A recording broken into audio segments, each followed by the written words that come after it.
Brown rice gets its name from the color of the grain. It is a whole grain, which means it's made up of all three essential unprocessed parts of the original grain: the bran, germ, and endosperm.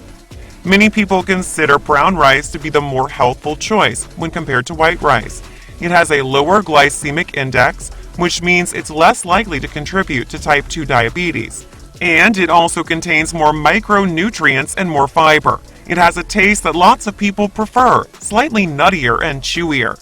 Eating brown rice is a great way to meet your daily whole grain needs. You might be wondering what the fuss about whole grains is, but studies have actually found that whole grains can help extend our healthy years and lower cholesterol.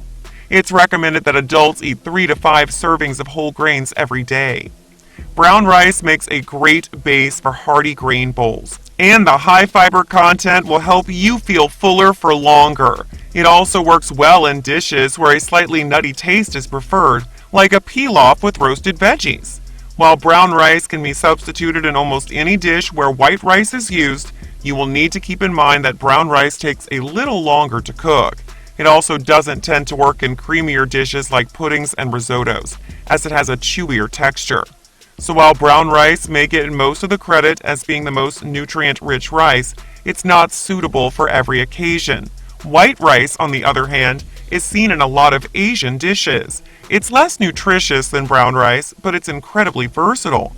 White rice is a refined grain, which means it starts off just like brown rice, but then the bran and embryo are polished off, leaving only the starchy white endosperm.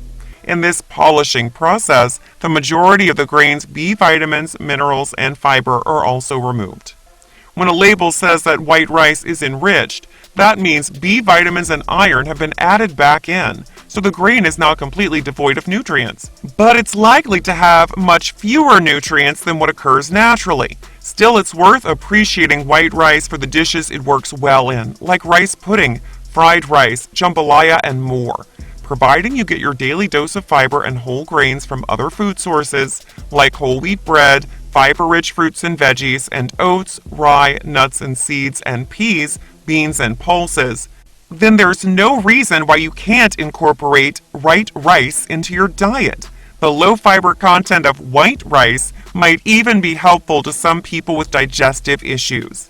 One variety of white rice, jasmine rice, is a wonderfully fragrant food and makes a perfect base for many Asian dishes with rich, savory sauces. White arborio rice, another variety, is the best for making unbeatable creamy risottos and rice puddings. So is rice generally good for you? People seem to be scared of rice, and it mostly seems to come down to an ingredient it contains called lectin. Lectin is a plant-based protein that can lead to autoimmune disorders, diabetes, and weight gain. But you can only get sick by eating raw lectin. And who's eating uncooked rice? Cooking breaks down lectins, so the problem is resolved. Lectins have also been associated with health positives, like boosting the healthy bacteria living in the digestive tract. So there's really nothing to be worried about lectin-wise. Lectins aside, which rice is actually best? You'll certainly get more health benefits out of brown rice, but that doesn't mean it's the best choice for every dish.